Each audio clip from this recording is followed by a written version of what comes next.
A large house made of wood, surrounded by trees. Welcome to Twin Peaks The Gifted. And the Damned. My name's Bubba. You can find me on Twitter at Fit and Trim. That's FITTENTRIM at Fit and Trim on Twitter.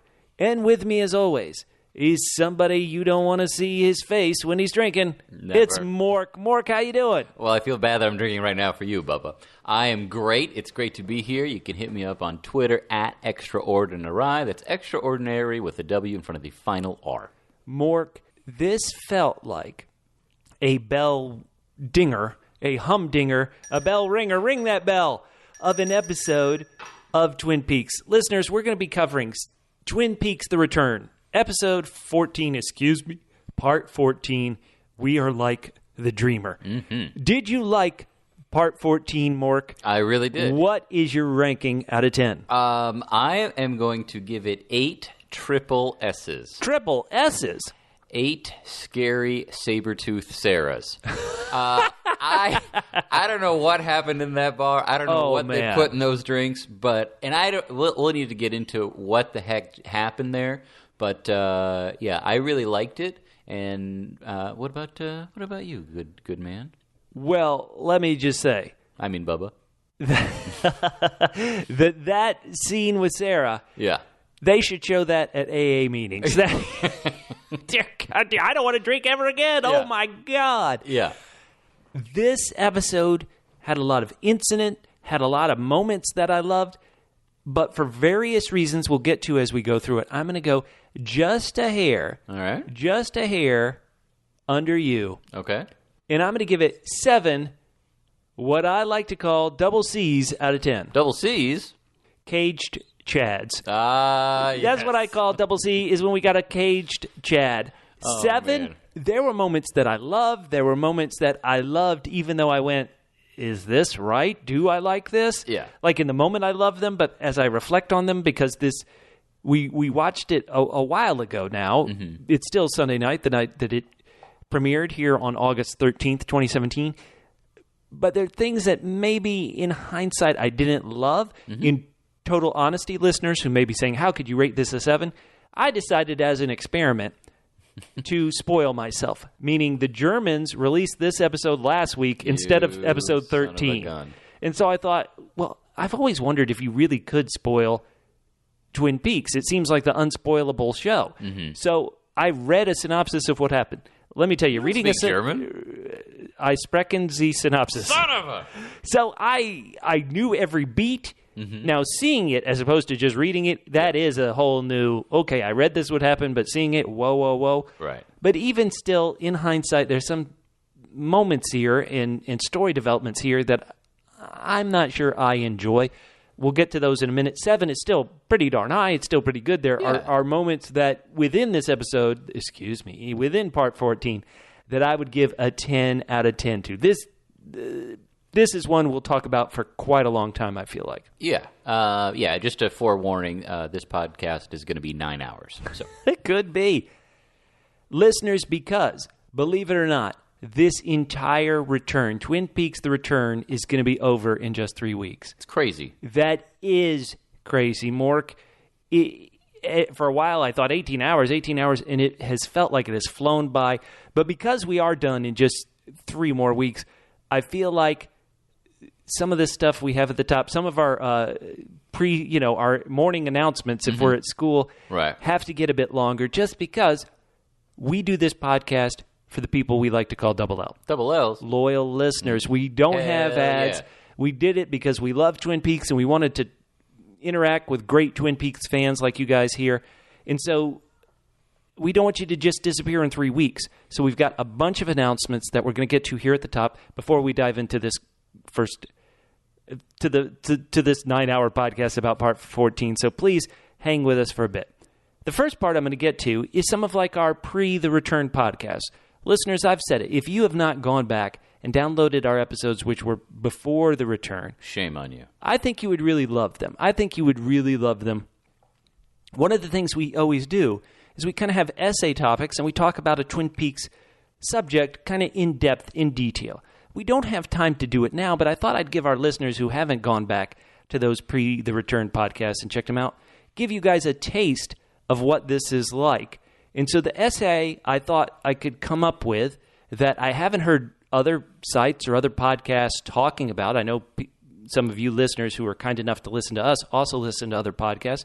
So I don't know if you've heard this or not, but my mini essay little thought was, did Lynch and Frost disrespect some of the original series actors? What I mean, other than Michael Onkeen? Well, what I mean by that are the actors like Michael Onkeen who aren't in The Return. Now, Michael Onkeen, that seems like it was his choice not to be in The Return. Mm-hmm. But what if you're Piper Laurie? Right. Piper Laurie, it feels like a year ago, I read an interview with her where she said, David Lynch didn't invite me back to The Return, and he didn't feel like my storyline really could be he didn't have room for it in the new Return. Yeah. Was almost the way she phrased it. Mm-hmm. And then I hear he didn't have room for it. Dare I go back to the scene that some people love, some people were okay with, I was a bit crazy about. He didn't have room for Catherine Martell, Piper Laurie, but he had room for 2.5 minutes of sweeping. He had room for a scene of a woman scratching her armpit. Right. You know, I always go back, when we first saw that scene, we thought, oh, well, this must be about this drug called Sparkle. Mm-hmm. There was nothing in the scene that implied that it was. Right. It really does now, at this point, feel like just a one-off random thing. He has room for them, but he didn't have room for Catherine Martell. Yeah. Was that disrespecting by Frost and Lynch not to include Piper Laurie? What about Joan Chen? Many of you guys may have seen that Joan Chen wrote this impassioned letter saying, I want to be part of The Return. Yeah. And she isn't. Now, logic would say, well, wait a minute. Josie Packard's dead. How could Joan Chen be part of The Return? There's a lot of drawer pulls. Yeah, there are a lot of drawer pulls. There are a lot of dead characters who have had flashes. Leland Balmer has had a flash. Laura's in every episode. Laura's face appears in every episode. She's the subject of every episode. But what about Jean Reno? Right. Jacques Reno. Jacques Reno died in the first season. Yeah. Yet they gave him a new character called Jean-Michel Reno. Who we see once. Right, who we see once, but they gave him a little scene. They couldn't do that for Joan Chen. What if you're Eric DeRay? Mm-hmm. Now, Eric DeRay, you may think, Twin Peaks kind of made his career. He wouldn't have a career without Twin Peaks. Of course, his mom, Joanna Ray, the casting director. But still, the poor guy had a bit of a thankless role, especially in season 2, where it's like, okay, you're going to drool on yourself as an actor. Right. Your face is going to fall into a birthday cake as an actor. Yeah. And yet he did it, and I would say he did it very well. You're telling me you couldn't find space for Leo Johnson, a.k.a. Eric DeRay. And so that's just an essay, I thought. I guess I'm not going one way or the other. I guess I am arguing their case. But listeners, what do you think? Go to our Facebook page, facebook.com/double P podcast. That's the word double, the single letter P, the word podcast, plural, and tell us it's fine that these Twin Peaks people didn't return, even if they wanted to, like Joan Chen, and you assume based on the article, Piper Laurie, a.k.a. Catherine Martell. Or is it, this is Lynch and Frost's show, we have to give them complete freedom to do it, and if they want to if they want to budget time to sweeping an arm rash girl rather than Catherine Martell, that's their artistic choice. And it's not a disrespect, it's just the choice they made. How do you feel on this mini essay topic, Mark? Yeah, I mean, I do think it's their choice, but at the same time, when, we do see, even last week or 2 weeks ago, when the guy shows up at the end, I almost, drove off the road and I can't trick, or I can't remember. Right, it was Trick, yeah. But it was just like, okay, fine. But I don't need to see this. I'd rather see, so there's a lot of things I would rather have spent more time on than some of what we've seen so far. But, maybe, hopefully, I mean, we're not done. So I'm going to trust him for now. Okay. But I do, but some of those actors are fantastic, and one of the they didn't get invited back though, sadly. Right, and one of the most unforgettable scenes probably of this entire show, and in all 3 seasons, and including Fire Walk with Me, happens tonight with Sarah, And, yeah. And so it's like when you have someone who's been with you for 25 years, there's really not much that the audience isn't going to buy. And so I think, we sort of talked about this last week where the way that they're doing a lot of this, they miss out on having anticipation kind of in their toolbox. And I think they're making, in some ways, their job a little bit harder. But this episode actually felt a little bit too conventional for me. Okay, interesting. But cool. I still enjoyed it. I like the fact that, basically on a phone call, we had Las Vegas, South Dakota, and Twin Peaks all going on at the same time. So that's a great point. That was nice to see. But I did miss a young man named Kyle MacLachlan this week. There was a really cool article. He's been working hard. They said you got the week off, buddy. That's probably true. There was a really cool article. I tweeted it out. I can't remember, or I retweeted it, about how Kyle MacLachlan, with all the different variations of stuff he's doing this year, it's kind of, he really is the busiest man, the hardest working man in show business. So, rest up. I hope we get to see him do a lot in the next few weeks. But, I do wish. To sum up, yes. I wish we could see more, but I'm okay with it for now.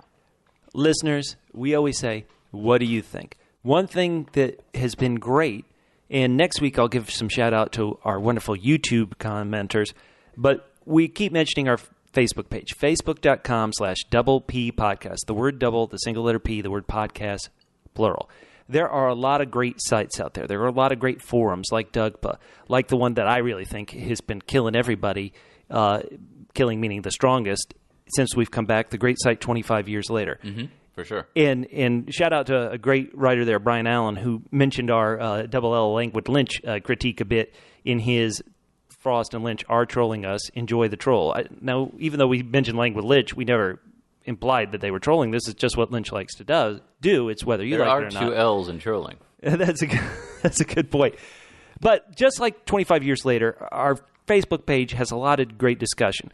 So because we only have 3 weeks left, this isn't everybody who's commented on Facebook, so I apologize. But I want to give a shout-out to so many of the great ones, like Hunks Lamb, Etienne Bennett, Matt LeBlanc, Charlie Stock, Letitia Benelli, James Thomas Eckneroth, Witold Jabowski, Peter Connolly, who's from Australia. Hell yeah, Peter. Angela Mills, Christoph, I can't even pronounce your last name, Christoph, Christina Bausch, Greg Feifel, Jeff T. Johnson, Brian Wendoff, Joe Sullivan, Nathan Cross, Thomas Clapper, Matt Ellett, Voltaire Volt, Mark Lax, Chris Remy LeBou, Relaine Martin, Margie Louise Baker, James Heading, Heather Vale, Brian Spinagle, J.P. Pitt, Jared Ortel, Alex Appland, James Heading, Deb Kilgallion, Charlie Hederick, and Lucia Malinowska. Boy, I've mispronounced everybody's names, but the point is you guys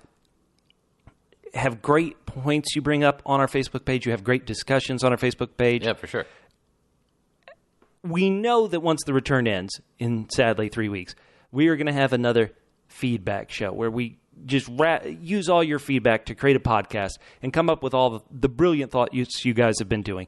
And so we just want to give a special shout out to you guys who have, and the people didn't mention, I apologize, who've given us such great Facebook discussions. You guys are the best. You guys are the best. We don't have ads. We're doing it for you. Yeah. In 3 weeks, we're going to have this insane Twin Peaks prize giveaway. I went through our prize stock. Here are the prizes we're going to be giving away when Part 18 rolls across our TV sets. We've got a hardcover edition of The Secret History of Twin Peaks by Mark Frost. It's a very hardcover. It'll hurt. We've got Twin Peaks Owl Cave symbol coasters. We got these at the Festival of Disruption. Some of the last things we have there. They will protect your coffee table. We have the Twin Peaks postcards, and these are works of art. I think you're going to love them. All you need is a stamp. And the final thing is we're giving away 3 Twin Peaks Funko characters, Agent Cooper, Audrey, and Leland. We're doing it because you guys have been kind enough to give us written iTunes reviews and like the Facebook page. Just going by the math, I'm going to assume there's about 9,900 of you who've been kind enough to download the podcast but haven't given us the written iTunes review and like the Facebook page. We want you to be eligible to win. You guys are so great. So please do it. We got some great new iTunes reviews. Mork, let's hear them. All right, let's start in the good old US of A. This is from Elliot Sim. I've got double L. Double L? Lots of love for this podcast. 5 stars. Thank you, Elliot. It's so hard to find a Twin Peaks podcast that doesn't feel obnoxious or pandering, and I really love the respect these two have for all opinions on the series, as well as the freedom with which they share their own personal opinions. Thanks for always pointing out details I haven't noticed, and for affirming the ones that I did that I thought no one else saw. Hey. No problem. Here's one from Joe Bear at Cinemyth. Oh, Joe Bear's great. Yeah, let's hear it. 5 stars. Oh, my God. Thank you. Gifted and The Damned. Good sorry. It was a great joke, and I butchered it, Joe Bear. Cup-pull of podcasters. Aww. My favorite Twin Peaks podcast, hands down. Great chemistry, sharp insights, and always entertaining. I had a great time going through their back catalog before the new season, and being a double L. Double L? Has really enhanced my experience of Twin Peaks: The Return. Ooh, thank you. We love these reviews. Got a couple more for you. Got a couple more. Let's give them their due shout-out. This is from Comets Collide. Uh-oh. With the eclipse coming, we hope no comets collide. 5-star review entitled Sweet Sounds of the Gifted and the Damned. 5 stars. Thank you so much. There is a ton of Twin Peaks podcasts out there. And Comets Collide, you're correct, there are. And most of them are great. You're right there, too. Gifted in the Dam is the one I do make sure I come back to every week and often give it a second listen. Whoa. Wow. I love the great insights on the show and mythology. I find myself wishing it would last longer. I give it 10 out of 10 double Ps. Double Ps. Perfect pies. Oh, wonderful. We got this one. I'm not even going to guess how many JB dog who wrote, love the podcast, 5 stars. Feels like an in-depth podcast about the world of Twin Peaks by 2 guys from the world of Fargo. Thank you, guys. That's the greatest compliment. I know. That's great. Love you guys. Thank you, guys. You betcha. Oh, thank you so much, JB dog. Here is something from Old Devil Moon. Ooh. That gum you like, 5 stars. Love the host banter, hearing the listener feedback, not always positive. Yeah. The speculation for the new parse and dot connecting. This is a funny, intellectual, above-board Twin Peaks podcast. You have my ears and my appreciation. Thank you. You're very welcome. So much. Endless Mike 03. Listen to this one. 5 stars. I wanted to be in with the cool kids, so I binged the original series and started watching The Return. After part 12, I began thinking that I didn't really like it. That is, until I found this podcast and binged it. These guys are really funny and pointed out a lot of stuff I missed, probably because I was bored and looking at my phone. Now I feel invested and looking forward to the final third of the season, if for no other reason than to hear these guys break it down. Oh, that's so cool. Endless Mike. Hey, Bubba, let's go to the UK. I love the UK. Shout out to Edinburgh, Cambridge, London town. Manchester.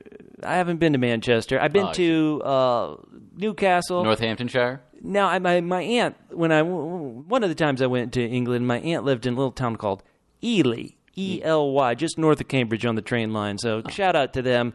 Everybody in the UK, this is from Jefferson Toll, 5-star review entitled, Where Differences of Opinion Come to Chill. Oh, yeah. The perfect come down after whatever mess of hell Mr. Lynch has prepared for us this week. This podcast not only has the best reoccurring alliteration in joke of all time, it's also a place where dissenting opinions are allowed to hang out and play. I give it 5 stars above, but what I really give it is 5, what he likes to call double Ds. Double Ds. Difference defenders. Oh. Ooh, very nice. Okay. A little yang. So, answer me this question, Mork. Mm-hmm. Yeah. We are like the dreamer. We are. Who dreams. But whose dream is it? Well, see, I was wondering if our pal Deputy Commissioner Cole had seen Inception one too many times. But that's a good call. But it takes place in Paris, or one of the dreams does, it did right? take place in Paris. Where should we start? We're really only in 2 places. South Dakota this and evening. Twin Peaks. Well, and of course, somewhere else. Some planes of existence that the purple realm, wherever we want to go. Where do you want to start? The Greyhound station in L.A., and it's kind of like that. It's kind of like this. I say, let's start in South Dakota, because that is where the episode starts, even though this is going to mean we're going to be talking about a split location between South Dakota and Twin Peaks. The streams are crossing. The story is moving. I was a little relieved to see them actually talking. I was somewhat surprised that Cole remembered Dear Sweet Lucy. Right, yeah. But I'm glad that he did. And it did kind of make me wonder, well, if he remembers Lucy's name, maybe he would have, checked in with them a little earlier. I don't know. About Cooper, if this is the last place Cooper was seen, the last case Cooper was working on. Yeah. Now, did you find it weird, Bubba, that Cole was calling collect? No, I didn't. I thought that was totally natural. Look, with these budget cuts in Washington. Budget yeah, exactly. I was all for it.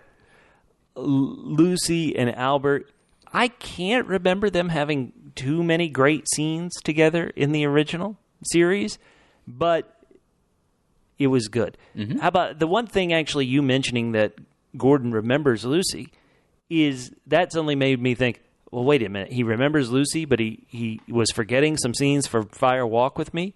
Now, maybe that is explained later in the episode, that when you have these connections with the Zone, with the Black Lodge, with these other entities, you do tend to forget things. But here he remembers Lucy, so he remembers it well. Mm-hmm. Just like everybody, he has to get the sad news about Sheriff Harry Truman, and he talks to Frank, and we have this crossing of the stream. It feels like this should be a more important moment in the series, and this is an odd note I'm going to give. All right. In that if this is an 18-part series, some of these things feel like this should happen right in the middle. Yeah. If I'm looking at what I would call a classic story structure, the fact that these two are talking, the fact that Gordon is suddenly learning about, hey, there are these diary pages. Later, when we find out Diane's sister is Jane E. Jones, right? That, to me, really should have happened in the middle. This is nowhere near the middle. I mean, we're in part 14, for goodness sake. There are only 4 more hours left. And that actually, in what I would call good scenes, and good scenes I was engaged in, scenes that I enjoyed, whatever that feeling was, is, we're just finally reaching this point. It did, just from my own perspective, kind of tag me a little bit and vote me, have my ranking just down a bit. Yeah, it did. There's a couple things. That one in particular did feel a little too convenient. Are you thinking that, in terms of how we're playing with time, if you factor in how they're playing with time, maybe this is actually happening earlier in the season? No, I'm giggling because that's actually a brilliant point, Mark. It could be. It actually could be. I love that Frank Truman did go to the FBI. These things dealing with Cooper are coming up because I assume this is somewhat linear. I'm wondering why Frank didn't mention, in another odd coincidence, this key to the room where Agent Cooper stayed, and the actual key, meaning a physical object that the Great Northern hasn't used in close to 25 years, suddenly popped up again. Right, and let's just take a second to talk about one of the real unsung heroes of the Twin Peaks: The Return, Jade. If it wasn't for Jade, I'll go with you there, Mork. If it wasn't for Jade returning the key like a good Samaritan, then Ben Horne would not have given it to Frank Truman, and Frank Truman would have done nothing with it. And he's taken this long to call about the pages. Maybe that's what reminded him that he did need to call. And maybe this is jumbled up in time. I'm not sure there's any Black Lodge effect on time so much as Lynch edits these things to kind of have moods, and we always talk about Zen meditation with Lynch, and so this is just the way that he liked the scenes. I found it a bit odd as a viewer who is watching this linearly, thinking, "You're not going to mention the key?" Right. So he doesn't mention the key, but Cole tells him, "I can't tell you why, but I greatly appreciate this, Sheriff. This is That's a good point. Thank you so much." So that does confirm a couple of things, and we know at this point, Blue Rose is out in the open. Tammy has been, brought into the fold. She doesn't get to talk much, but she gets told a lot. Well, look, it's almost like, she's the listener, she's the viewer, and so, hey, viewer, these are the facts of the Blue Rose. Also, viewers, case. please bring us some coffee. You were talking about that, Bob. Yeah, I'm going to get to that in a second about how a lot of Twin Peaks fans have had varying feelings on the actress Christabel and the character of Tammy Preston. I always say that Tammy Preston never gets to talk much. Here, Albert lectures to her for a bit. Gordon comes in, then Diane comes in. Diane is given coffee. Like, Tammy starts acting like a secretary. Here's a coffee. Gordon even says, "Get these people on the horn," and she does that. Diane just got deputized. She's the new kid on the block. Go get us coffee. Exactly right. Do you want to go over these facts and see if there's anything here on our Instant Take podcast we can take from the very first Blue Rose case in existence? And in some ways, are we the audience when Albert asks this question? What's the first question you should be asking? Mm-hmm. So let's get to it. So it happened in the 70s. 75. A lot of good things happened back in the 70s. That is true, actually. I'm going to assume that's true. So yeah, come on. We had the bicentennial, I guess. Oh, you're right. Carter from Georgia. Hey, yeah, Jimmy Carter. Well, speaking of Carter, Sheriff Truman is wearing his plaid jacket inside, right? So he doesn't have to spend too much Twin Peaks' money on the heating bill. Gordon and Philip Jeffries are going to a hotel in, is it Spokane? Is that where? Or no, Olympia. Olympia, excuse me. Olympia.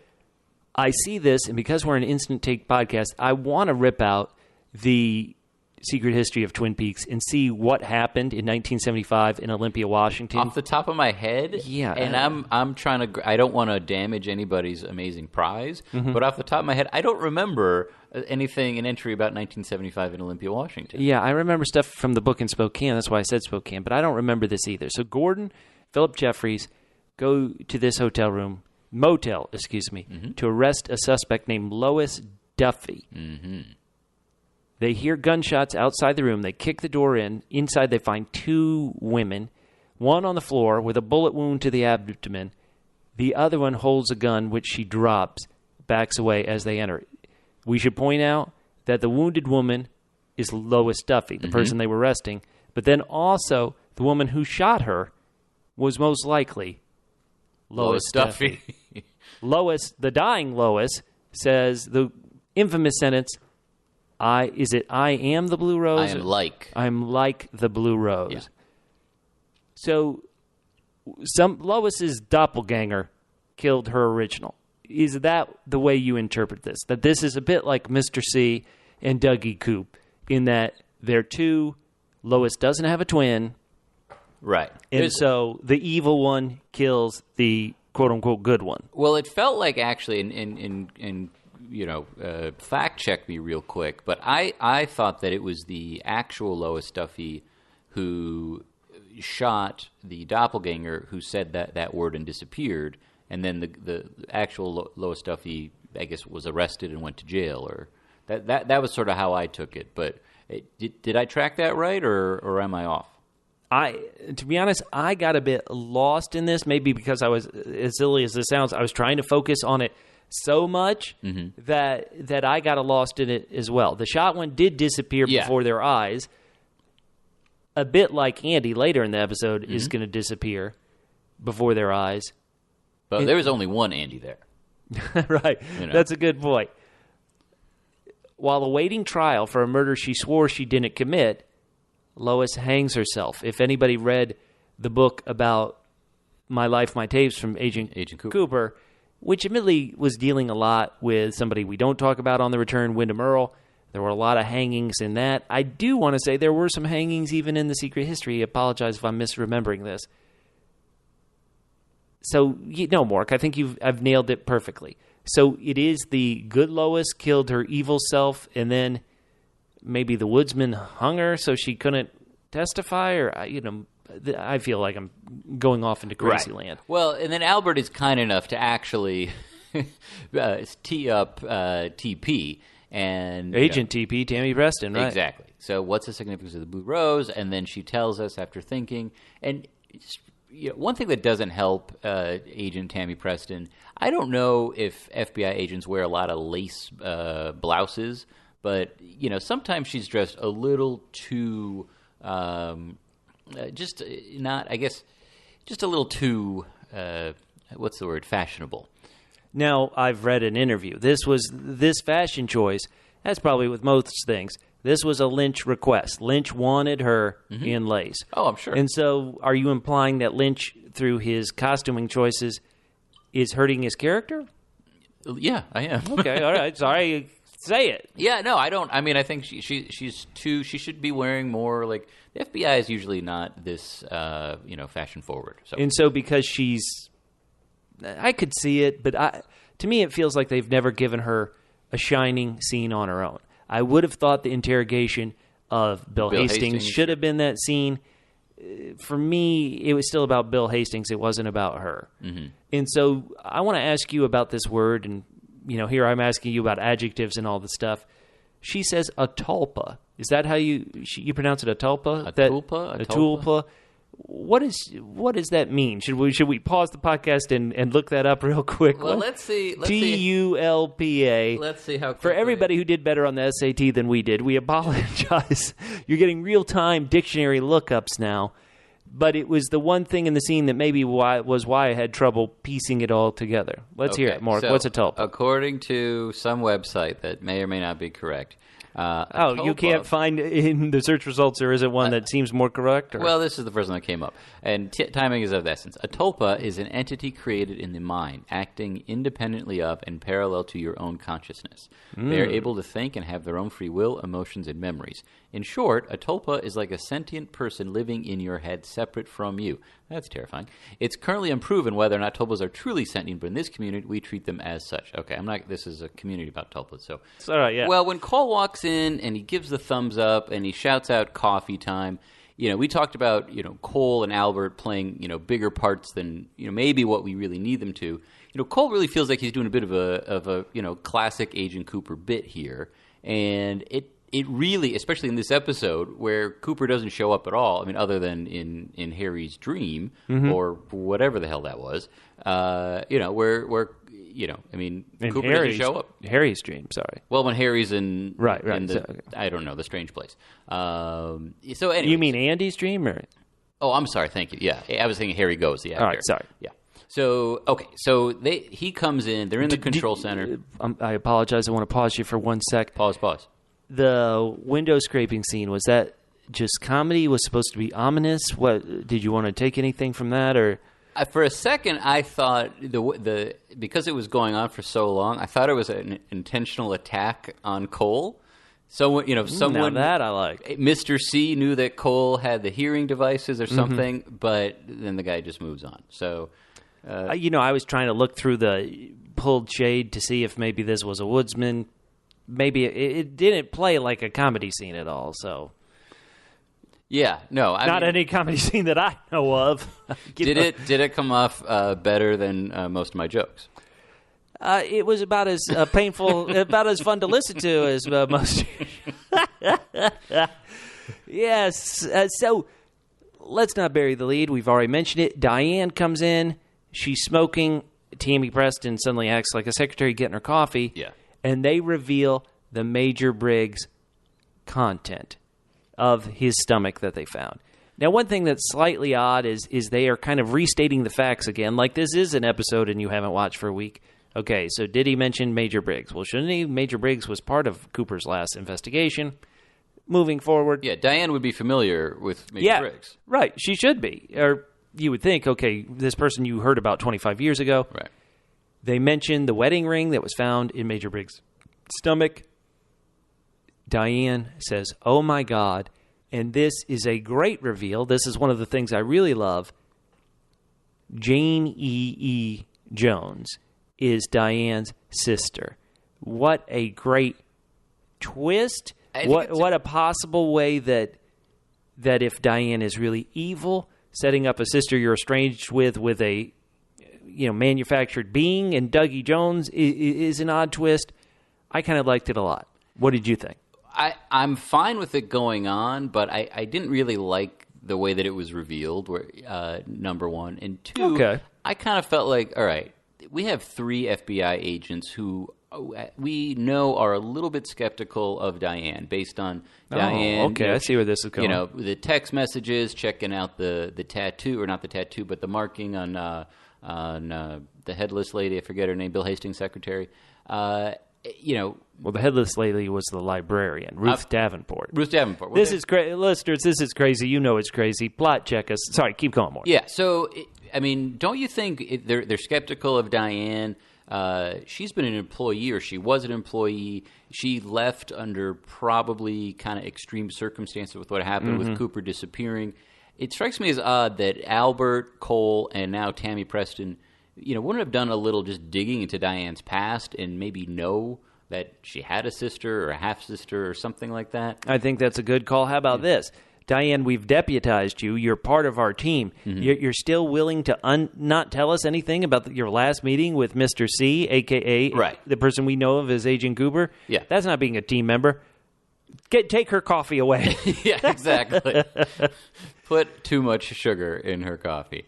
So I like the fact, but what you were saying a little while ago about this happening now. Yeah, it really feels like it should have been the midpoint of the series. This could have been teed up somehow a little bit earlier, but okay. So we're learning it now, and now everything really is tied together because we know. So last week we know that the prince went in, so we know that someone knows.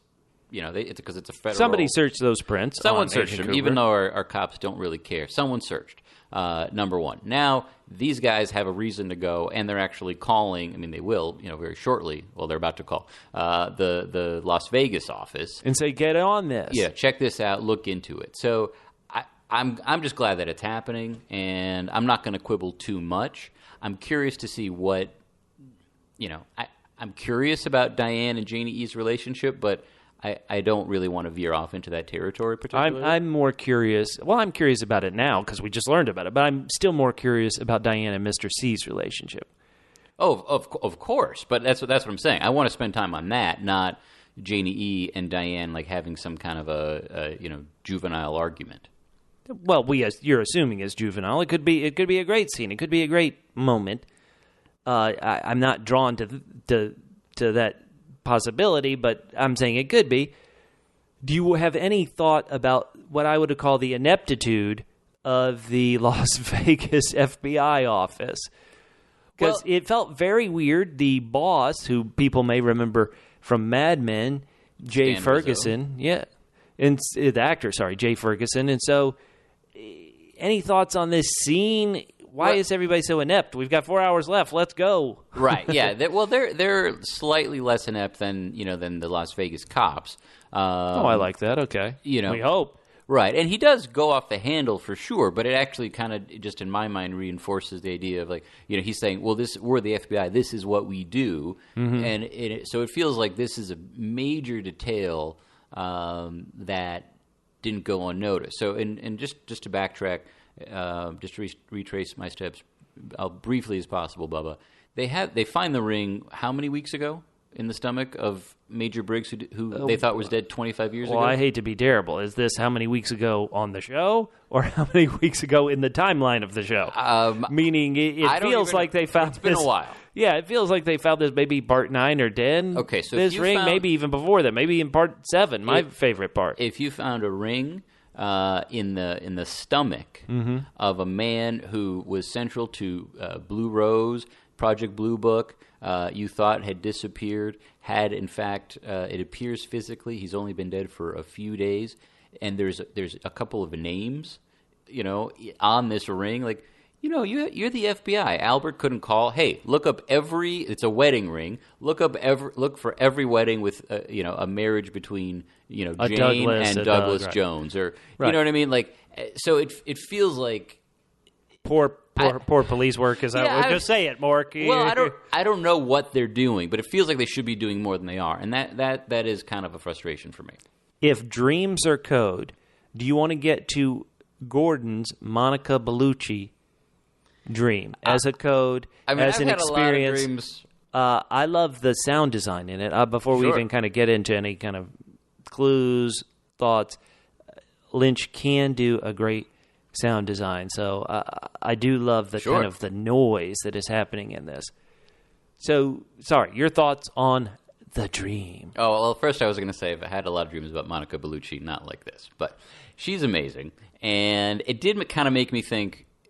maybe why not Isabella Rossellini, who was in so many of his earlier movies? But anyway, this is a side note. I enjoyed it. I loved him thinking about earlier days. I loved seeing some of those earlier days. I loved seeing cuts from Fire Walk with Me.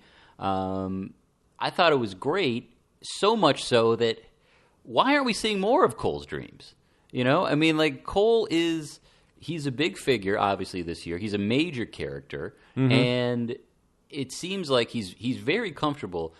I mean, this guy... Is he our lead character? Sorry to cut you off, but since you said he's a major character, it almost feels like he's in some ways. He's a co-lead with DougieCoop and Mr. Z. Yeah, I mean, it really... Yeah, I mean, he's a major character. He's accepted that there are two Coopers, or, you know, somehow he doesn't seem to be too weirded out by that. Like the Agent Cooper of old, he's obviously very comfortable using dreams as some sort of insight into, you know, this world or another world, or I don't know what. So it just feels like we would have seen a little bit more of this, you know, earlier. I like this a lot of Cole. There's some stuff with Cole I don't want to see. This I like. I wish we had more of it. I'm going to go the other way in that it feels like, now maybe there's parts of this that will be decoded, but it feels like to me there are more economical ways to get this information, meaning the information that we already know because we saw Fire Walk with Me. Mm-hmm. And so I can't be enthralled with new information when it's not new information. I saw Fire Walk with Me. I remember it. Yeah. I don't have to have a dream to remember it. But then the second part of this is that Gordon, I said it a couple of weeks ago, I'll say it again. I felt he always worked better as a spice rather than a main thing. Mm-hmm. And so when Agent Cooper, our lead character in the original show, had dreams, had visions, had supernatural things happen to him, I was able to be enthralled by them more. They were often not so realistic of dreams, and so maybe that helped me get enthralled with them a bit more. Yeah. And so this dream didn't truly work for me.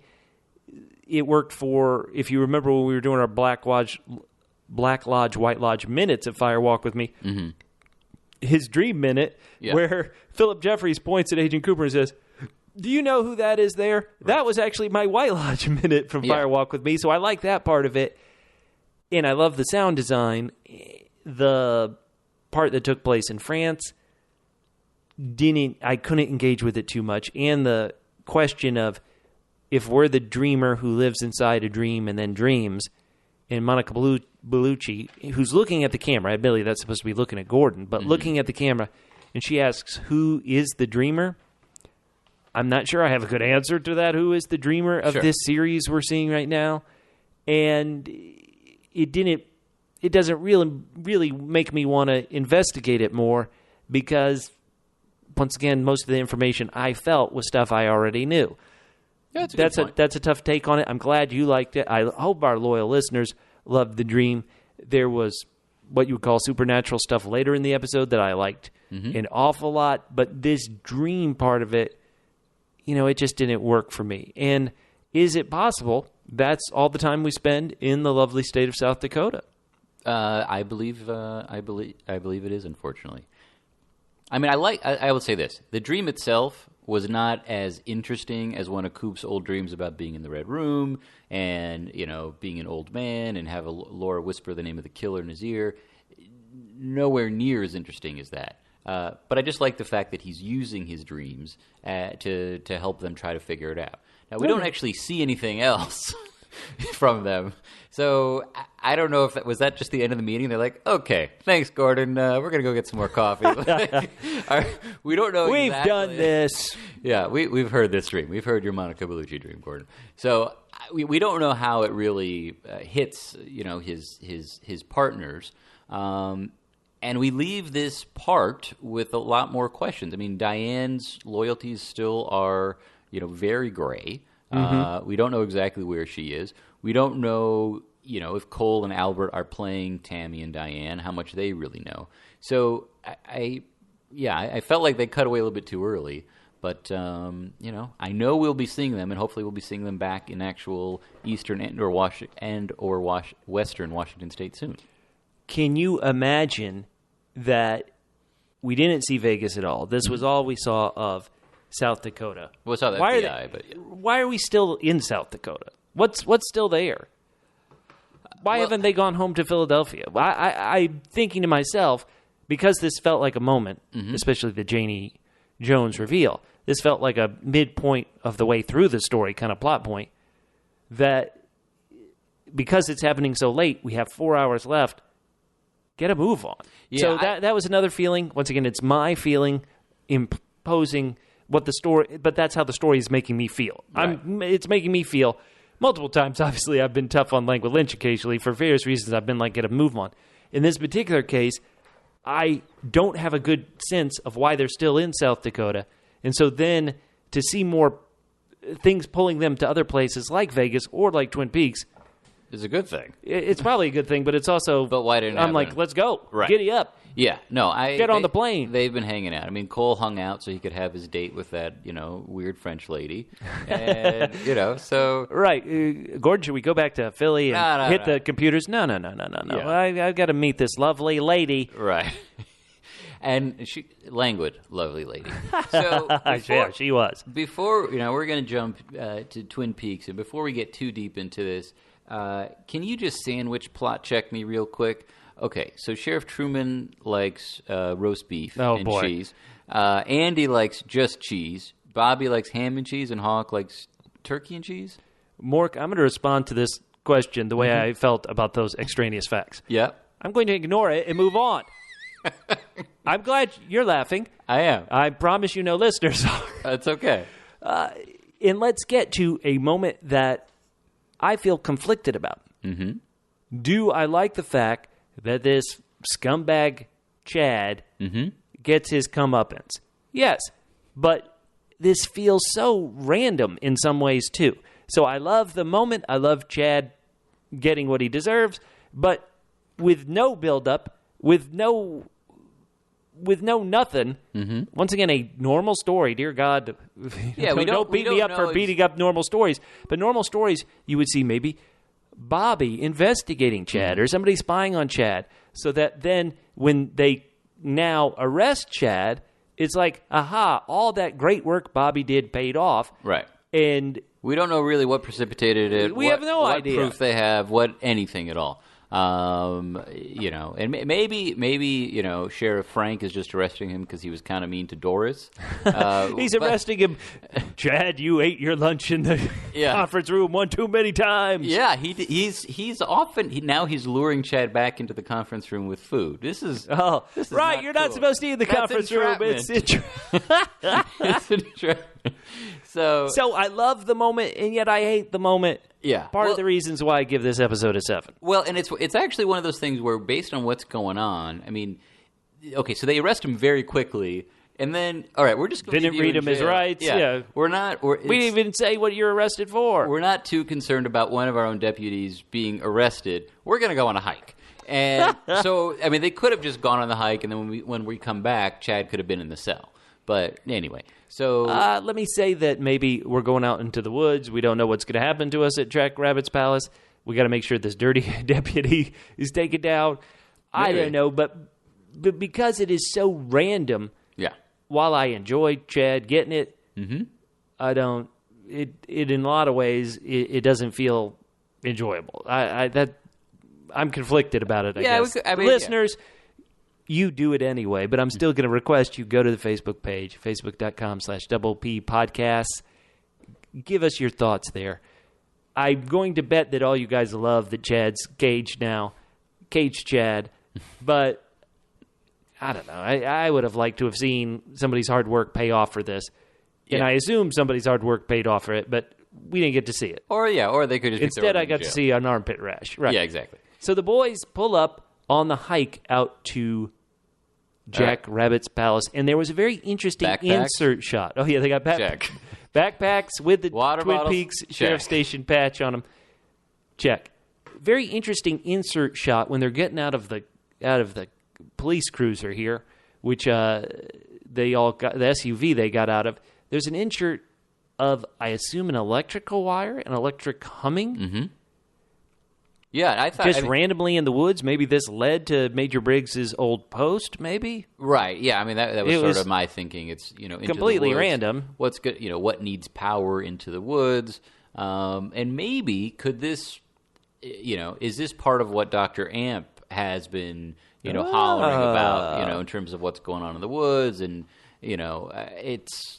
Anyway, so they're hiking up, and Bubba, real quick. So Bobby, I wasn't sure exactly where they're going, and then you reminded me that they're going to, Jack Rabbit's Palace, which was a place came from the note. Right, came from the note that was in the chair that Major Briggs left in his home chair that Betty gave to them. Right, and do you buy, Bobby, who, he was such a disrespectful punk. Right. For most of the original, with anytime we saw him with his dad, and now to see him kind of reveling in, some of his, childhood, reliving some of his, fondest childhood memories. Do you buy that, or is it a little much for you? No, I bought it because this is obviously implies well before the Bobby we knew in the series, before he became a terrible teen. Mm-hmm. This would have happened when he was a preteen, when he was a little boy that he was brought out here. When he'd only killed one person. Right. So Major Briggs didn't care too much about protocol if he let his little son in his listening post place. Well, maybe he knew, maybe he knew this day was coming. He seems to have traveled through time pretty well.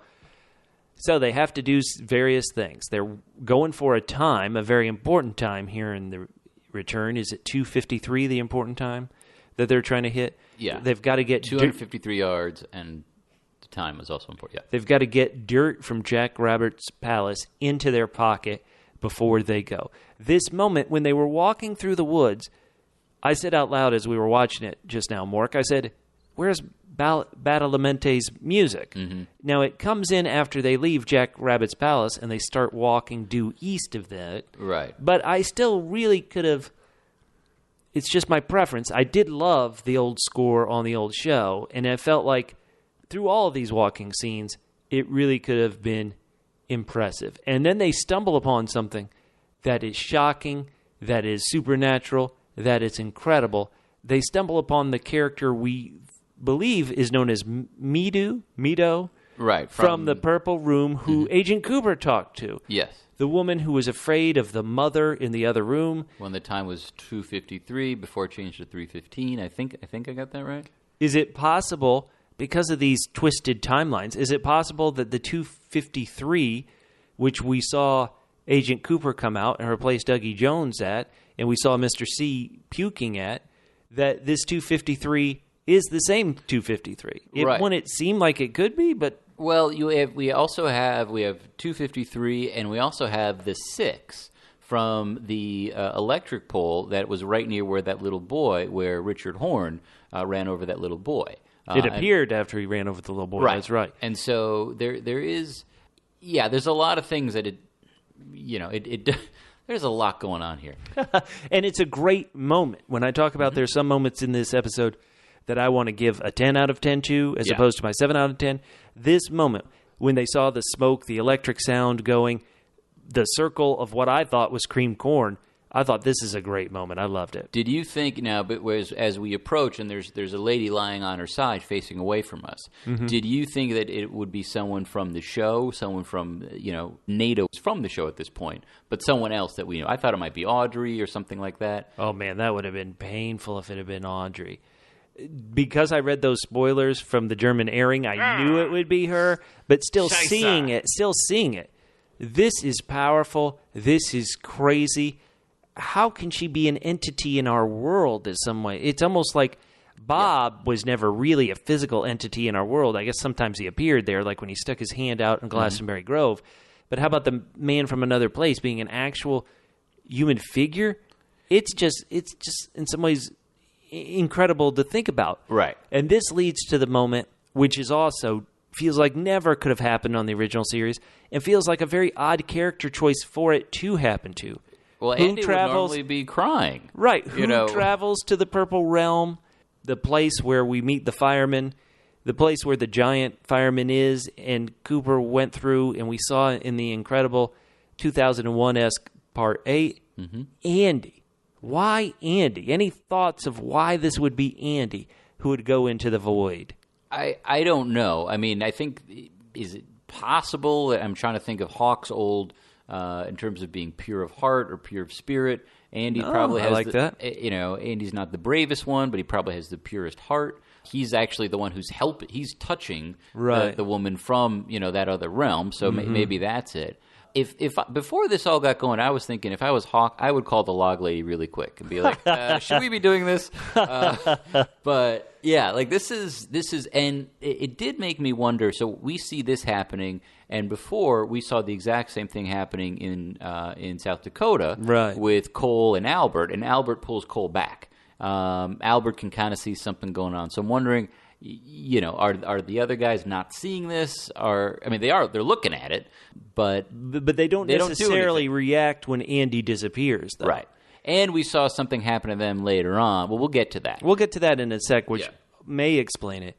But Andy, this is what I find the most incredible character choice. Andy in the room. I love Andy having a scene with the giant. Andy sitting in, I believe this is the exact same chair Cooper sits in the very first scene in The Return, isn't it? Is it the giant / excuse me, I'm going to keep calling him the giant, but the fireman, he's dressed like that, isn't he? This is the place, right? Yeah, I believe it is. And just a small note, like this shot here of Andy, now it's black and white, and the lighting is beautiful. This is the first time in The Return that Andy's hair has not bothered me. I mean, seriously, like I'm glad you're cool. Yeah, I'm glad you're honest with that. I am the fireman. We know that Margaret, the log lady's husband, was a fireman, fought fire. The devil is in the fire, hiding in the shadows and smoke. Is this once and for all explaining that the giant is what we would call a force for good? I'm not sure if we ever worried about it. Maybe in the very last episode of the original series, you would wonder what side he was on. But this giant, this fireman, to me, is the final positive piece we know. He's on the good guy side. He's on the light side. Well, yeah, and I thought that was sort of cemented when we last saw him, and I thought he died when, that golden Laura ball came out of him. The orb, yeah. Yeah, when he was floating. So I was surprised to, see him around. And maybe this happens before that. I don't know. But the way I describe this next part of the scene is that Andy is almost given a magic lamp, a genie in a lamp, because there's this smoke coming out of it. The smoke comes up into a light above him, and he starts to get a previously on. Andy gets to see all the visions that we saw before. He sees the infamous glass box monster, the thing we believe we should be calling Mother. Yeah. The thing that vomited up, for lack of a better word, the eggs with the frog fly in them. And, of course, as we see once again, we see Bob coming out of this creation. Sorry, go ahead. Oh, no. I just love all these moments. I guess I feel bad just stating them. People listening to this watch the episode. But this is a powerful moment. He's seeing the woodsman there at the convenience store with the stairs that seemingly lead to nowhere there. He's seeing everything. My favorite vision that he saw, and we'll mention that he saw one of the woodmen asking for a god of light, but my favorite vision that he saw was the two Coopers. I thought that was powerful. Yeah, and they were almost sort of intersecting a little bit, which was really ominous. One thing that I thought was sort of curious. Oh, and and we do see back to the pilot episode of, the girl who just found out about Laura dying. We saw electrical poles with electrical outlets. We see Laura's homecoming queen picture with the two angels from Fire Walk With Me on either side of it. This is a big previously on. Was it weird to you that we did not see anything about? We saw so many of the other kind of ominous, sort of visions, but we didn't see the frog fly, or we saw the woodsman, we saw God of Light, but. Was that weird to you that we didn't see her or that little thing? And does that mean anything? It didn't seem weird because I kind of went the other way of like, he's seeing so much. He is seeing so much that we have already seen. He saw the frigging flashing light phone call that Frank Truman theoretically got earlier, where Lucy was saying it's the one with the flashing light. Now, he has one scene that we haven't seen, and I'm going to assume we haven't seen yet. It's him helping Lucy. Well, wasn't he? I thought she was wearing this when we're back. I thought maybe this was him leading her to the cell. We'll see what she's wearing, but it could be. I didn't think so. And he sees himself helping this character, Nato, and Andy gets all he needs. He sees. Once again, let's just for consistency's sake, he sees the 6 from the Fire Walk With Me pole and that same sound humming. Then the smoke goes back into the magic lamp. We have this great shot of everybody in various states appearing back at Jack Rabbit's palace. They're kind of fading back in. All our just like Twin Peaks Woodsman. Lost. Exactly right. They come back too, and just like Leland Palmer, when he would talk about things, they don't remember anything. Mm-hmm. They don't remember the experience they just had. But Andy, I always loved Andy in the original series. I think some of his comedic bits in The Return have been terrible. So the fact that here he's got this woman wrapped up in his arm, he's wrapped his coat around her. This is the Andy I love. He knows exactly what he needs to do. He needs to protect her. He may not know why, but he knows he needs to do it. Now, this was the Andy I love. This was a moment that I loved in this episode. Really strong.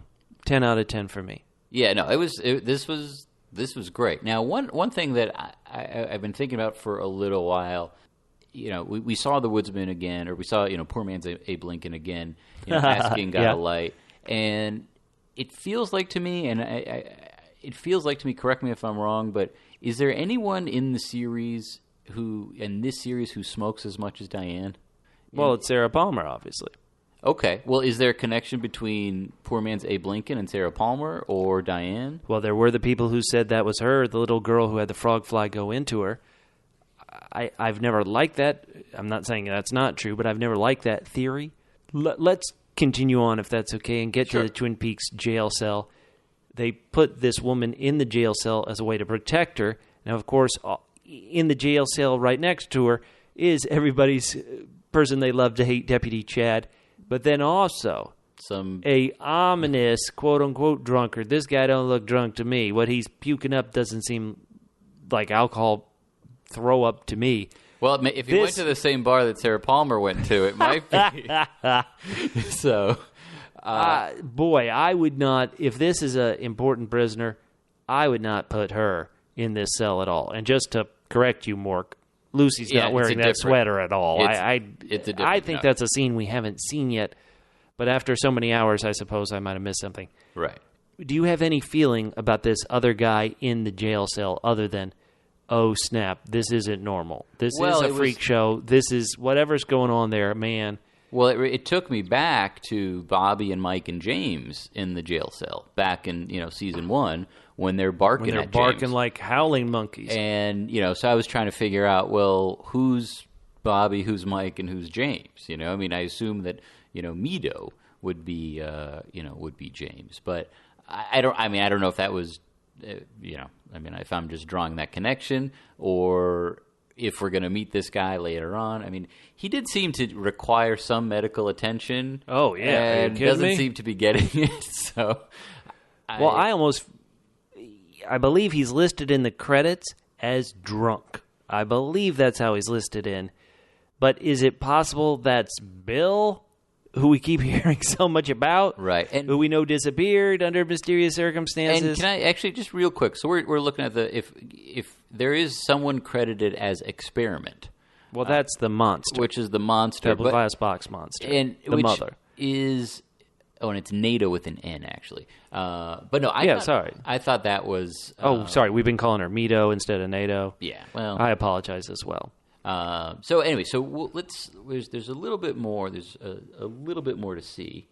Anything else you want to say about the jail cell other than I was very worried about NATO appearing in that jail cell? I would not be there at all. That was, oh boy, not good for her, is what I thought. Yeah, I didn't love it, but I also felt like the way that Andy seemed to know what needed to be done and seemed to know what he was talking about.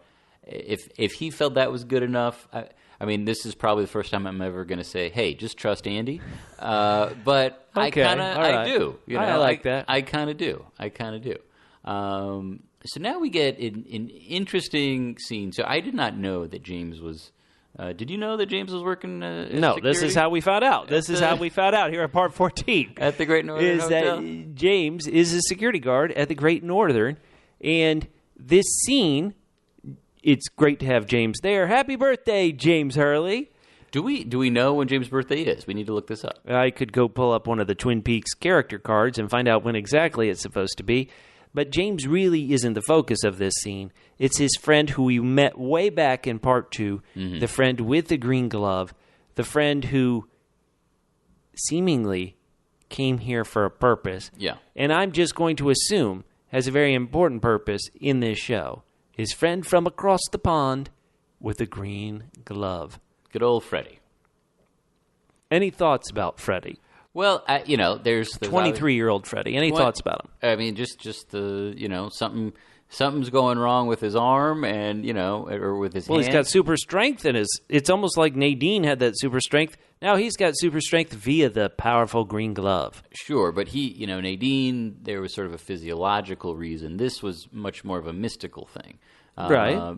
So, and also, there is the whole thing about, Bob and the arm and people's arms twitching and things like that.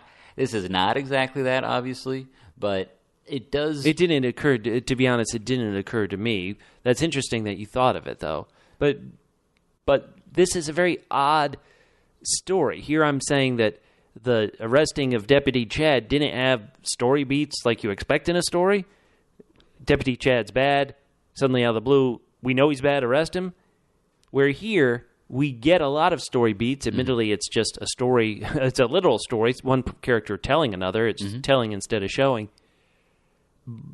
But call me crazy. Just like I keep going back to Armpit Rash Girl, and I'm saying, oh, well, obviously that had something to do with Sparkle, when in fact that was just me guessing. I am going to assume that this is an important thing. People don't just have visions, dreams of, hey, you do this, you move to this town, you go to the town, a ticket's already been bought for you, unless it's destiny. And so I hope Freddy has a good destiny, and I hope it's for the good guys. I do as well. I believe it probably is for the good guys. Do we want to spend time wondering how he, got on a plane wearing a glove? I mean, would that be a problem, or going through customs wearing a rubber glove?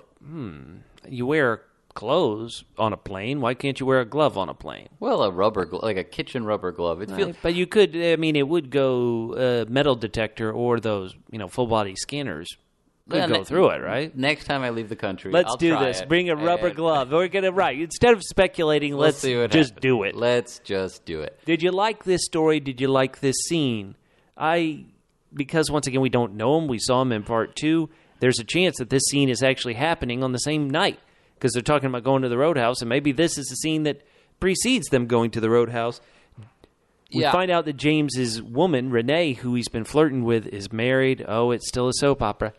I guess I kind of like the scene. I wasn't enthralled with it. This is like a 7 out of 10 for me. How did you feel about this part? Yeah, for me, I didn't care for it only because, one of the things that I've been, kind of complaining about, in terms of the secret history and, throughout, these 14 parts is that so much of the story is taking place outside of Twin Peaks. Right. And so, we thought we had gone as far as New York. Now we're going as far as, as London.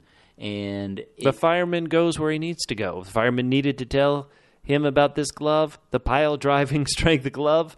So the fireman went. There's zones everywhere. I mean, that's my take. Sorry, I didn't mean to interrupt you. Keep going. I'm not saying that the fireman can't go where he wants to go, but it does. For me, it takes away a little bit of the sort of the classic mythology in terms of just going back to this is a nice town, but dark things happen in the woods. Things like that, where it gets so broad. It dings a little bit the mythology that I really enjoy. But honestly, it's changed quite a bit. So maybe I'm holding out for something that's just not there. Well, earlier if they never answered the question, how's Annie, I called it a double N. Double N. Narrative negligence. Yeah. And so I feel like there's a chance we'll never find out about Annie. Well, and we would have to buy this book. Frost has even implied you got to buy his next book to find out about Annie. I feel that's narrative negligence. Or marketing genius. Yes, it is. Maybe marketing genius. I call it narrative negligence. But they keep throwing so many things in it, I suppose it's easy to forget about how's Annie or all the other questions we might have had. You know, we were joking we about... don't want to know about Donna? I guess not. You know, what was Twin Peaks to you? Was Twin Peaks a small town that you care about the town? Was Twin Peaks the character? And so when they renew or bring back Twin Peaks, I think for each listener, for each Twin Peaks fan, it's something different. Mm-hmm. And so for the Twin Peaks fan who, like, while they're bringing back Twin Peaks, and the fan who, what Twin Peaks means is those characters and that storyline, I could see you be very frustrated and feeling like I call it narrative negligence in some ways. Well, yeah, it's just so much different that it's hard to compare it. I don't think it's hard to compare at all. I think it's easy to compare. Well, but we've talked about this before, where seasons 1 and 2 there was the driving thrust of a murder mystery. Yeah, but also other stories. Right, but the driving force here. Sometimes there aren't so many driving forces. It feels like, and in fact, in this scene, why did I only give it 7 out of 10? There isn't a driving force. There's maybe something that this scene will pay off later. But right now, what call to action is there? Yeah, no, again, we've talked about how, and even in 25 years later, where are Frost and Lynch trolling us? Some people definitely think so. I just real quick, we were sort of joking about it, but as you're saying it, we're back in the woods. We have. Really, for the first time in a lot of ways, we're back in the woods since we were last there, and we sort of, was Annie going to be there, or maybe that's Annie next, and just nothing, not a bone for poor Annie Blackburn. So to be continued for her. But this scene with James and Freddie, it went on a long time. I mean, we didn't need it to be. We did not need it to be this long, and I almost wish. This was happening. I would rather have seen this taking place at the Roadhouse, rather than just on the back dock when they're at work. Yeah, like have it in the town, have surrounded by people. I don't know. We've heard worse stories at the Roadhouse. Yeah, we have. That's for sure. So I'd be powerful moment coming up. Right. They know before they can go hang out at the Roadhouse, they've got to check the furnace, and boy, oh boy, does this furnace look an awful lot like the original European pilot basement where they found Bob in the Twin Peaks pilot European film version of it. It is creepy. It is spooky. James walking through this is like you're worried about James. This is going to be happy birthday, James. But also it feels like he's hearing that noise, that sound that Beverly and Ben Horn had heard about. Has he maybe found the sound, the source of it? It seems like it. Yeah, I mean, it definitely seems like it. Does that mean big trouble for James Early on his birthday? I have no idea. Or is he going to forget the sound and say, I got to see Renee. Right, get me to the Roadhouse. Exactly, yeah. Jean-Michel has got something set up for me. For Freddie. My Freddie's only 23. Let's get him some fun. Yeah, I don't know what's going on down here. James does seem to be a little nervous like us. But this is interesting because we've seen some scenes in the last few weeks where, obviously some of the Sarah Palmer stuff where she's at home and we've got the ceiling fan that are just kind of classic spooky scenes that are pulled out of what should be everyday things. Right. And James, wandering through the dark, basement, weird noises. I wasn't as nervous as I was in those scenes. So okay. I'm not too worried about James yet. Well, let me say, thank God James is going to the Roadhouse and not Elks Point number 9 bar. Well, and James was raised right, Right, because so James would not be in this position. This is disturbing. This is another one of those scenes I feel very conflicted about. Watching this scene, seeing Sarah Palmer go through this life of drinking and then unleash dare I say it, hell on this bad pickup artist. Right. In the moment, it's a very powerful scene. Far worse. You and I are bad pickup artists. This guy is, he could be, he's probably, hangs out in some of the same places as Richard Horn. I mean, he's just a full-on jerk. Right. But the part of the scene that I didn't like, I guess some people, when the golden Laura Palmer orb appeared at the door, appeared from the firemen, they were upset that here is this Laura Palmer who was almost like an every girl. Here's an every girl going through a tragic situation that happens too frequently. And so they didn't like the idea that Laura herself may have been manufactured as this source of light in the world. Mm-hmm. Similarly, while this moment is powerful, this moment freaks me out, this moment makes me, on the edge of my seat go, oh my God, what's happening? The idea that this version of Sarah is this monster itself is something that disturbs me. I'm hoping that this isn't really Sarah, this is some monster. Well, but then what is it? Is it a doppelganger? Is it the experiment / mother monster that took over her?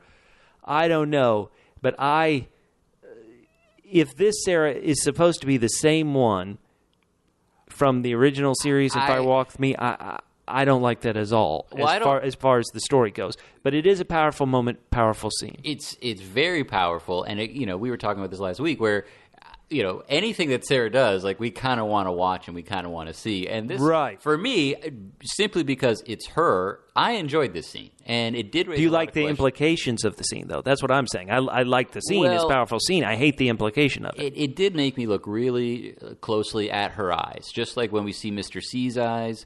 All right, but I'm going to be tough on you, Mork. I just asked you a yes or no question. Did you like the scene? Hell yeah. I told you, yeah. Sorry, do you like the implication? Well... Yes or no? That's a loaded question, because for me it implies that this is not Sarah Palmer.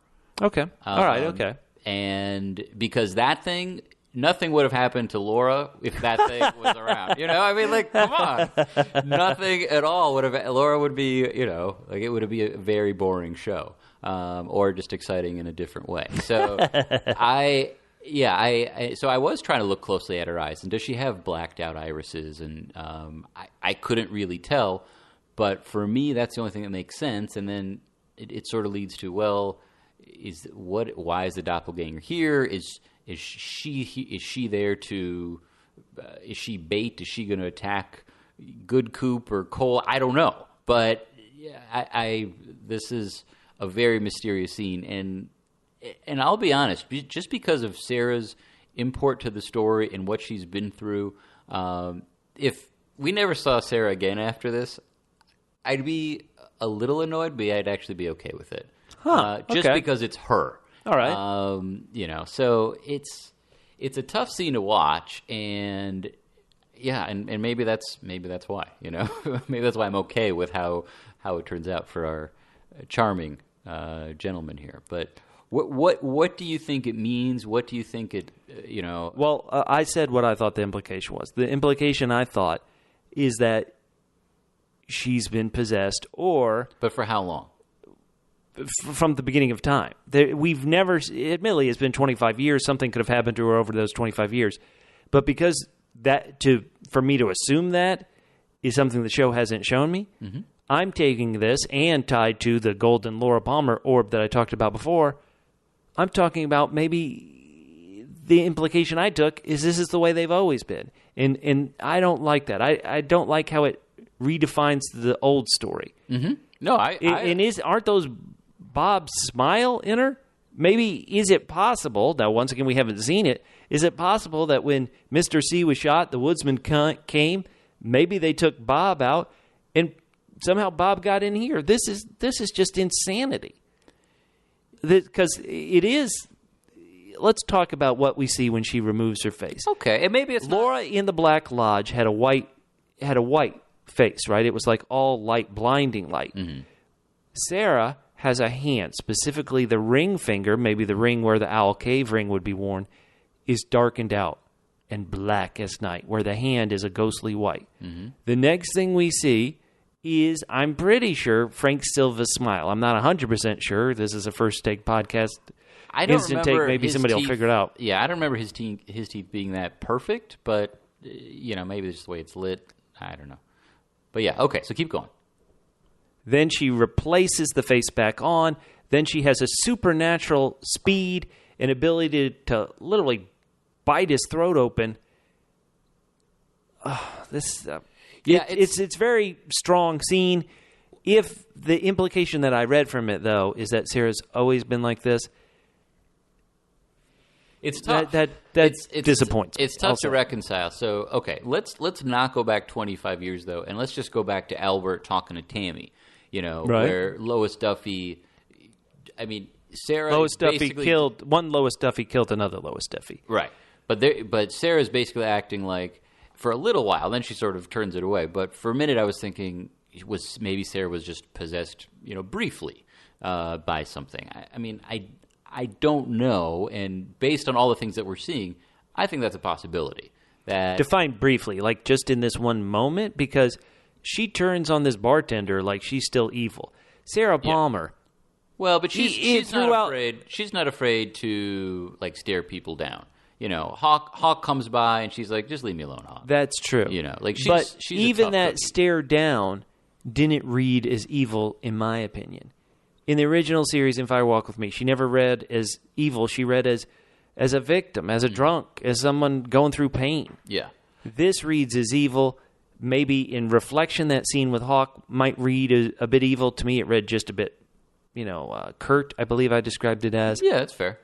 Yeah, it's is it evil as it's always been evil, or is it, she's had so much grief and so much pain that she's turned evil, or evil could enter her, but Right. because we haven't seen it, this is a bit like going back to Deputy Chad's arrest. Because we didn't see any evil entity get her, maybe that was the noise back in the kitchen that Hawk heard. That's a good point. It could be, but we don't know. once again, we don't know. So much of this show we have to fill in. We're back to trying to connect dots. But, right. Hey. But in terms of, Sarah, she never moved from that, GD house.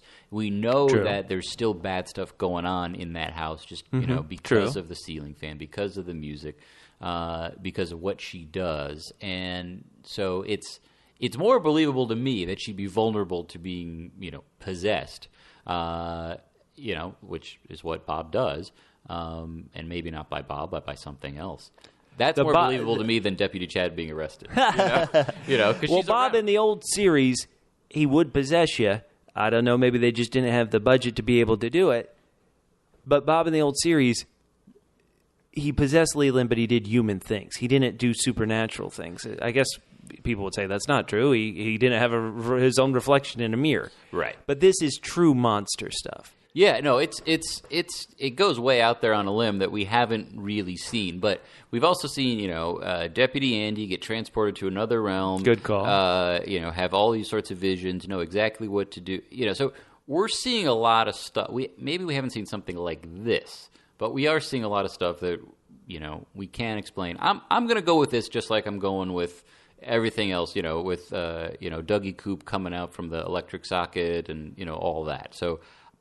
But it does. I hope it doesn't change. I was whining before about geography. Right. If Sarah Palmer all along had been this whatchamacallit, double L's. Let us know what should we call this thing that is that may or may not be Sarah Palmer. Talk about changing the the classic mythology. That changes everything. So I hope it's not that, but. I still love the scene. I enjoyed seeing her do it. I enjoyed seeing her, when we saw her at the grocery store, she was almost in a panic. When we saw her with Hawk, she was basically like, hey, leave me alone. So even though what she was doing was horrible and disgusting, it was nice to see her in charge and taking control and in a position of strength. So I still enjoyed it, even if it didn't really make sense. Which is how I hope most listeners feel about when I talk. Yeah, they do. Don't worry. We're going to end up in the Roadhouse where we've ended up so much, meeting yet 2 more brand new characters, specifically Tina's daughter and Tina's daughter's friend. They were the last. Tina's daughter was one of the last people to see Billy. Billy is the person who was sweet. Plot check us. Billy is the one that has disappeared that Audrey cares about. Audrey's in love with. Audrey's like, where's Billy? Where's Billy? Audrey has her husband, creepy Charles, call Tina. Charles never says what Tina says to him. Instead, we get the story of what in the world happened with Billy. Billy does sound a bit like this prisoner.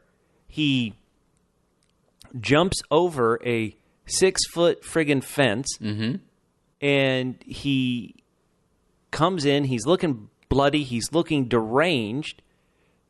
There's a chance Billy was having some sort of relationship with Tina, and we hear this story of him coming, looking deranged, and disappearing into the night. Are you intrigued by the infamous tale of missing Billy? Not at all. Unfortunately, I feel this is another, hey, let's just shoot random people talking in a booth and maybe it connects. But for me, unfortunately, this is file under, trick. This is file under girl with the, with the armpit rash. We always refer to, Unfortunately, I mean, it'd be, I don't know. I mean, I feel like there's something about these scenes too where, especially when it comes after, I mean, this scene was with Sarah that preceded this was, so crazy where it's almost like they're just, having people chat so we can think about that previous scene a little bit more. This is almost like, just let that process. Nothing's going on here. So just let that shock kind of, wash over you a little bit more. Listeners, do us a favor. We've heard so many stories about Billy, Chuck, Tina. Chuck maybe is this girl's uncle. Right. We don't know. We're kind of trying to plot check this all together. Tell us if you are intrigued by the infamous tale of missing Billy, whose blood's gushing like a waterfall, who's obviously really strange and bloody and of nothing but trouble, and theoretically is disappeared out into the woods, if he's not the prisoner listed as drunk. Let us know what you think, if you're intrigued. If you're not intrigued, it almost feels like a crazy puzzle that we as an audience are supposed to solve. Right, but they're not, it's we're being asked to solve it, but usually with the puzzle, there's shapes, there's different colors. This is just like, there's shapes, but there's no colors that we can really line up. So we some of these things, I feel. How about this? Somebody look at the remaining cast list of those 200 plus names that were listed and find out who's going to be our Tina. Who's remaining? Right. Who, if we're going to follow this story to a conclusion at all, who's going to be our Tina in this story? Who's going to be our mom to this crew who's here? It is tough that a bit like Freddy's scene about, let me tell you about the time when I saw the fireman. Now, at least we know who the fireman is. We understand some of this mythology around that Freddy experienced. This stuff with Billy, and if the uncle was there or not, maybe that means they had an experience like all the policemen did out in the woods where they can't remember anything anymore. Let us know. We're tough on it, but I'm open to be engaged with it. I'm open to be, this Billy mystery is a intriguing thing. It just hasn't hooked me yet. That's my statement, and I'm sticking to it. Yeah, well, that's a fair statement, but none of these things are hooked in. Like Sarah Palmer's, that craziness, that's hooked into all the emotion of Sarah Palmer, and so maybe it doesn't make any sense from a narrative standpoint or from a plot standpoint, but from an emotional standpoint, it's like it kind of makes sense. I could see, that kind of grief and pain turning someone into a monster. I like that. But okay. Scenes like this where it's just kind of two people talking about events that don't really, come back. Those are tricky, and they are tricky. So, final music performance. You want to give any notes about recording artist Lizzie? I think I prefer. Did you James. like it? You prefer? You were always tough on James. He's a good kid. He's a good kid. He's a good kid. He's a good kid. Right. I think I like the Chromatics. They still might be my favorite performance. And they're because they appeared a couple times, it's their first song. That is true. That I enjoyed the most. All right, Mork, we've got 4 more hours. How in the world are we gonna wrap our heads around these final 4 hours? Are you ready for it? No, I don't think I'll be ready for it until after I probably see it a second time, and I'm totally okay with that. I mean, we are. It's crazy to think how close we are to the end, and I mean, at this point, it doesn't feel. I mean, last week we were talking about, geez, is Good Coop going to be back? We only have 5 hours left. Is he going to be back? And we didn't even see him this week. So... Oh, yeah, that's a good point. I mean, according to my countdown, we should have Good Coop back by now. Right. I was thinking it'd be back, as well. So I'm not ready. I'm looking forward to it. And, I mean, it just every week there's something different, and that surprises us in a different way, which I don't think you can say that about, really any other TV show going on right now. So I'm grateful for that. All right. Listeners, you make this whole thing possible. Go to our Facebook page, facebook.com/Double P Podcast. That's the word double, the single letter P, the word podcast, plural, facebook.com/Double P Podcast. Tell us what's going on.